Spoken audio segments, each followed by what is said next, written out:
so thủi đứa anh luôn chẳng bà là vụ và nó ởตัวnày phần so lá với so thằng o màu màu slug viên nó rồi coi gì mình slug vía bà chứ chừng ở miền Việt thi cà phê đôi ọt miệng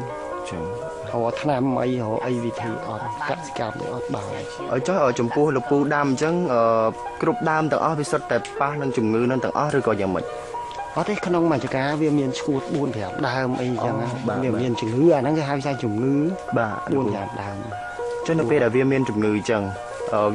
viêm a cho ba từng cái đó là play viêm và sờ là o rồi có play viêm mà tu rồi có gì mình đã là vụ nó cả cá nam miền chủng ngư chuột nó play viêm của ọt lò ọt chủng o mỏng hay ọt thùng bà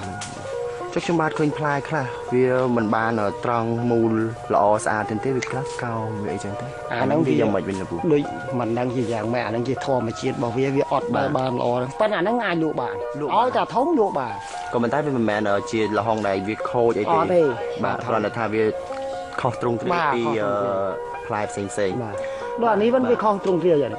bà kho chẳng mấy là vụ nó cái trong cái chuối kho kia này bàนี้វាបានពេញរបស់គេប៉ាន់លក់បានដូចគ្នាឲ្យតែមានគីឡូអញ្ចឹងទៀត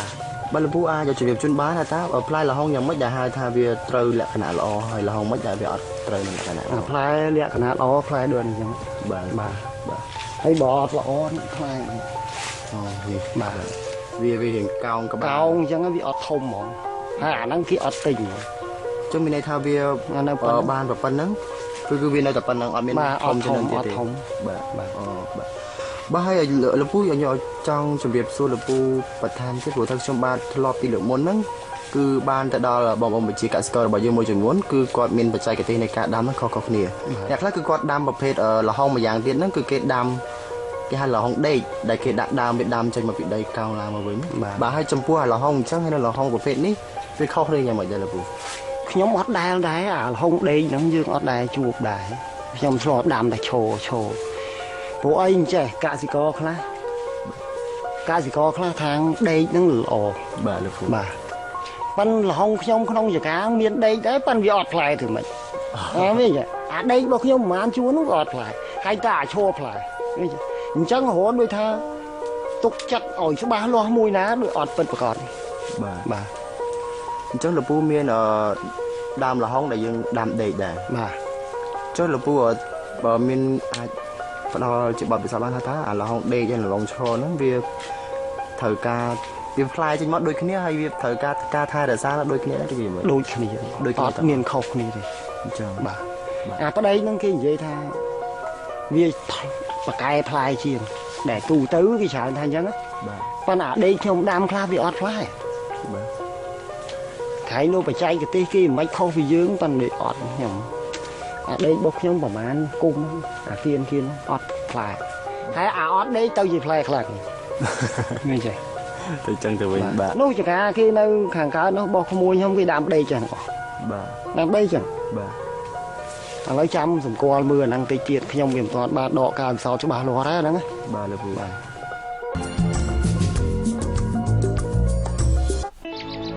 ចៅដឹងទេថាធម្មជាតិមានប្រយោជន៍ច្រើនណាស់ដល់ជីវិតមនុស្សនិងសត្វយើងត្រូវស្រឡាញ់និងរួមរក្សាតួយ៉ាងយើងគួរប្រើជីធម្មជាតិដើម្បីបានសុខភាពល្អទាំងអ្នកប្រើទាំងអ្នកទទួលទានគឺជីធម្មជាតិជប៉ុនសញ្ញាផែនដីជួយកែប្រែដីដែលខូចនឹងឲ្យវាមានជីជាតិកាត់បន្ថយសត្វល្អិតចង្រៃនឹងឲ្យនៅតិចតួចដល់ទិន្នផលខ្ពស់ចំណេញប្រាក់ច្រើនហើយពួកយើងទាំងអស់គ្នានឹងមានជីវភាពភូមិជាដែរ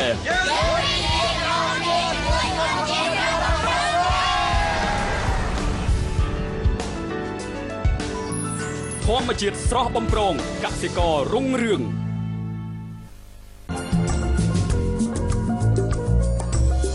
បើចង់ជម្រាបសួរទៅដល់លោកពូបន្តទៀតព្រោះខ្ញុំបាទឃើញចំពោះការដាក់ជីតែការដាក់ជីនេះលោកពូមានបច្ចេកទេសយ៉ាងម៉េចដែរព្រោះថាខ្ញុំបាទឃើញមិញដូចលោកពូដាក់មិនដាក់ចំគល់ទេគឺកាប់ជាប់ដាក់ចិត្តនេះវិញវាមានវិធីសាស្ត្រអាហ្នឹងវាយើងអត់បាច់ដាក់ចំគល់ទេអញ្ចឹងវិញព្រោះអីហឺល្ហុងវានៅពេញដីទាំងអស់អញ្ចឹងយើងកាប់ឲ្យឆ្ងាយពីគល់តែកាប់គៀកគល់ពេកវាដាច់ហឺអន់បាទអញ្ចឹងដាក់ឆ្ងាយពីគល់ទៅវាហឺវានៅក្នុងដីពេញទាំងអស់ហឺល្ហុងកន្លែងណាក៏ហឺដែរបាទ ហើយចំពោះការដែលយើងកាប់ហ្នឹងយើងដាក់តាមមកចប់មកទៀតឬក៏ត្រូវដាក់ច្រើនចប់ជុំ អត់ទេកាប់តែមកជាប់កប់ជីទៅក្នុងដីកប់ជាប់ហើយយកជើងលុបឲ្យចិត្តជីហ្នឹងកុំឲ្យហូរចោលជី ចិត្តជីហ្នឹងឲ្យលពូយើងដាក់ជាប្រភេទជីម្សៅឬក៏ជីទឹកដែរ ជីក្រប ជីក្របវិញ បាទ បាទហើយចំពោះដំណាំលហុងនេះតាំងពីលពូដាំមកវាជួបតែជំងឺមួយយ៉ាងដែលយើងហៅតែជំងឺឆ្កួតហ្នឹងទេឬក៏មានជំងឺអ្វីផ្សេងទៀត អាហ្នឹងដូចអត់មានអីខុសពីជំងឺឆ្កួតហ្នឹងតែឆ្កួតហ្នឹងគឺលែងផ្លែហ្នឹងដូចជំងឺសាប់តិចអីដូចអត់មានអីតិចវាទេតាម ជំងឺដែលសត្វតិច បាទដូចអត់ដែលលហុងដូចអត់មានអីតិច អញ្ចឹង បាទ ចុះអត់ដែលមានរំខានដោយសារសត្វល្អិតអី បា ទេ ទអត់ទេ អត់សោះបាទហើយចង់ជម្រាបសួរលពូតាក់ទងទៅនឹងទិន្នផលវិញម្ដងតើប្រវែងដីលពូប៉ុណ្នេះហើយលពូបានជម្រាបថាដើមលហុងមាន600ដើមទទួលបានផលប្រមាណណាលពូ ផលយើងបេះមកក្នុងមួយសាវាបាន7តោន 7តោន ក្នុង20ថ្ងៃខ្ញុំបេះម្ដង 20ថ្ងៃបាន7តោន បាទ អូអរលោកស្រីកញ្ញាឃើញថានេះគឺជាដំណាំមួយដែលថាទទួលបានផលមែនតើព្រោះថាត្រឹមតែ600ដើមទេយើងទទួលបានរហូតដល់7តោនហើយបើគិតទៅខ្ញុំបាទធ្លាប់នៅតាមបណ្ដាស្រុកផ្សេងៗអាចថារាប់ពាន់ដើមណាបើយើងអាចទទួលបានទិន្នផលច្រើនបែបនេះ បាទ ហើយលោកពូអាចជម្រាបបន្ថែមថាមានវិធីសាស្ត្រយ៉ាងម៉េចហើយដើម្បីបានយើងទទួលបានទិន្នផលច្រើនយ៉ាងនេះ អានេះវានៅលើយើងឧស្សាហ៍ព្យាយាម បាទ ថែទាំវាដាក់ជីផង បាទ ហើយនឹងដាក់ទឹកវា បាទ ដីក្នុងហ្នឹងដូចថាយើងសម្អាតវា បាទ អស់ស្មៅអស់អីអញ្ចឹងទៅវាអត់ស៊ីជីលហុងយើងបើយើងអត់ធ្វើស្មៅក៏បានដែរបានវាស៊ីជីលហុងស៊ុបទ្រុបវាអត់សូវផ្លែដូចអាស្អាតហ្នឹងណា បាទលោកពូ បាទ ហើយគេថាគ្មានអីទេគឺថា មាន ជាកសិកររបស់យើងមានតែការឧស្សាហ៍ព្យាយាមហ្នឹងហើយដែលអាចជួយឲ្យដំណាំទិន្នផលរបស់យើងនឹងទទួលបានទិន្នផលខ្ពស់ហើយល្អបាទ បាទចង់ជម្រាបសួរលោកពូបន្តទៀតថាតើការដែលលោកពូបេះហ្នឹងយើងបេះមួយសាហ្នឹងមកដើមអញ្ចឹងឲ្យផលយើងប្រហែលផ្លែដែរលោកពូ វាអត់ទៀងដែរអាណាដើមធំមកផ្លែយើងបេះច្រើនហ្នឹងជាង10គីឡូអាណាដើមបាទអាណាអាហ្នឹងតាមដល់សរុបគ្នាទាំងអស់ណា បាទ យើងបេះគិតជាភាគរយមួយដើមវា10គីឡូជាងណា 10គីឡូជាង បាទ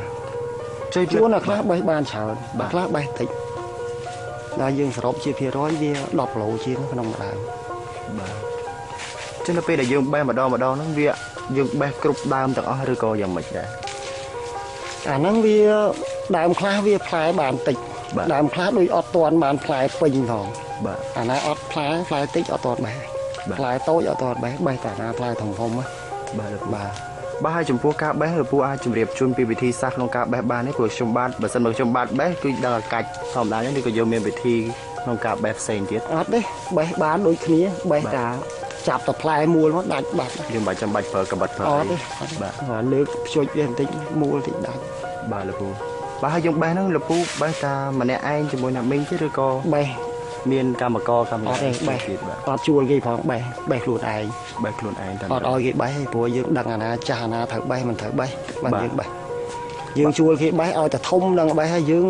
បេះខ្លួនយើងដល់តែចាស់បាទបេះ បាទលោកពូ បាទ បាទលោកពូចោះចំពោះទីផ្សារវិញតើទីផ្សារយើងមានឈ្មួញដែលគេមកទិញលហុងយើងដល់ចំការយើងតែម្ដងឬក៏យើងត្រូវបេះដើម្បីលក់ទៅដល់ទីផ្សារវិញ តែចំពោះលហុងនេះយើងអត់បាច់យកទៅដល់ទីផ្សារទេមានម៉ូយគេមកទិញ បាទ បេះឲ្យដឹកចេញដល់ពីហ្នឹងដល់ក្បាលដីឡានគេមកដឹកមកច្រកខ្លួនគេយកទៅពីគេយើងចាំមកយកលុយអត់មានយកទៅផ្សារ បាទលោក បាទ បាទហើយចំពោះទីផ្សារដែលគាត់មកទិញនេះហើយនឹងបើសិនបើយើងលោកពូធ្លាប់អត់ថាយើងយកទៅលក់ដល់ទីផ្សារទេឬក៏យើងអត់ដើរសោះតែម្ដងមានឈ្មោះមិនទិញរហូតប្រចាំតែម្ដង ឈ្មោះគេដើរទិញហ្នឹងរហូតហើយបើយើងក្តាប់ទីផ្សារនៅលើ បាទ ខ្ញុំអាច វាថាដឹងខ្លះ បាទបាទ វាមិនថ្លៃខុសត្រូវយើងទិញមិនបានហើយគេយកចំណេញយើងតិចដែរទេ អូ បាទ បាទហើយពេលច្រើនឈ្មោះតែគាត់មកទិញអញ្ចឹងគាត់លោកពូពេលដែលយើងលក់ទៅនោះយើងមានបែងចែកទេថាតើលហុងប្រភេទនេះលក់ប៉ុណ្ណឹងតម្លៃប៉ុណ្នេះប្រភេទនេះយើងលក់តម្លៃប៉ុណ្នេះព្រោះថាវាមានលក្ខណៈខុសគ្នាបាទ តម្លៃលហុងដូចអត់មានបែងចែកគ្នាផង អញ្ចឹងមានថាទូចធំក្រៅ ទូចធំឲ្យគេលាយចូលគ្នាបាទខ្លាំងទូចគេដាក់ផ្សេងប៉ុន្តែគេគិតឲ្យតម្លៃយើងតែមួយ បាទអូអញ្ចឹងបាទបាទលោកពូចង់ជម្រាបសួរលោកពូបន្តទៀតថាតើទិន្នផលដែលយើងបានសម្រាប់ឆ្នាំនេះហើយនឹងឆ្នាំមុន បើយើងគិតទៅវាខុសគ្នាដែរទៅអត់លោកពូ ទិន្នផលដែលយើងបានឆ្នាំនេះហើយឆ្នាំមុនវាកម្រិតឆ្ងាយខុសផ្លូវគ្នាវាពាក់កណ្ដាល ពាក់កណ្ដាល បាទដោយសារឆ្នាំមុនលហុងវាសម្បូរទឹកអត់លិចឆ្នាំនេះដល់ទឹកលិចវាកើនបានដោយថាតម្លៃខ្ពស់ជាងមុន បាទលោកពូ បាទ បាទអញ្ចឹងមានន័យថាឆ្នាំនេះគឺយើងមានការត្រូវការច្រើនទីផ្សារគឺត្រូវការដំណាំលហុងនេះច្រើនដូច្នេះដែលធ្វើឲ្យប្រជាកសិកររបស់យើងគឺថាមានការប្រឹងប្រែងរៀបខ្លួនដើម្បីលក់ទៅដល់ទីផ្សារដើម្បីបម្រើជូនទៅដល់ទីផ្សារក្នុងប្រទេសបាទហើយអរគុណច្រើនលោកពូគឺថាដែលបានចំណាយពេលវេលាដ៏មានតម្លៃបានជម្រាបជូននៅប្រសាសន៍តកតងទៅនឹងបច្ចេកទេសនៃការដាំនៅដំណាំលហុងនេះជូនទៅដល់ប្រិយមិត្តទស្សនិកជនរបស់យើងបាទក៏ប៉ុន្តែមុននឹងជម្រាបឃ្លាពីលោកពូចៅលោកពូមានប្រសាសន៍បន្ថែមបន្តិចទៀតជូនទៅដល់បងប្អូនប្រជាកសិកររបស់យើងដែលគាត់ចង់ទទួលបានជោគជ័យដូចជាលោកពូក្នុងការដាំនៅដំណាំលហុងនេះដែរបាទសូមអញ្ជើញបាទ ចង់ឲ្យបានជោគជ័យដោយថាក្នុងការដាំលហុងដាំដំណាំអីហ្នឹងដល់ក៏មានការព្យាយាមឧស្សាហ៍ បាទ ថែទាំវាអាហ្នឹងបានផល បាទ បើយើងដាំហើយចោលអត់មានថែទាំក៏អត់បានផល បាទ ខ្ពស់ដូចអ្នកថែទាំដែរ បាទលោកពូ បាទគាត់តែផ្ដាំផ្ញើថាធ្វើម៉េចយកចិត្តទុកដាក់ក្នុងការថែទាំវាគឺវាឲ្យផលយើង បាទលោកពូបាទអរគុណច្រើនលោកពូបាទដែលបានចំណាយពេលវេលាសូមជូនពរលោកពូសុខភាពល្អដូចគឺជារបស់រស់ស៊ីនេះកាន់តែកាក់កបបាទអរគុណជម្រាបលាលោកពូបាទ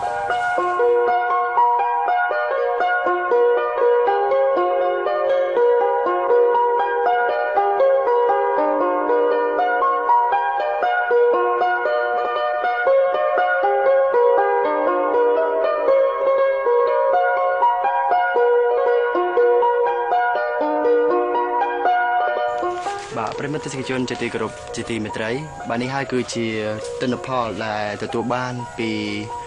ការឧស្សាហ៍ព្យាយាមរបស់លោកពូដែលជាម្ចាស់ចំការដំណាំលហុងនេះតែម្ដង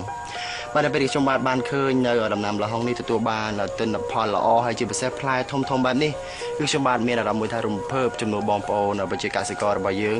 ដែលគាត់មានភាពឧស្សាហ៍ព្យាយាមហើយដូច្នេះខ្ញុំបាទក៏សូមជម្រាបជូនទៅដល់បងប្អូនប្រជាកសិករផ្សេងទៀតដែលទស្សនាកម្មវិធីកសិកម្មនិងអភិវឌ្ឍជនបទហើយបាទសូមកុំទុកពេលវេលាទំនេរចោលបើសិនបើយើង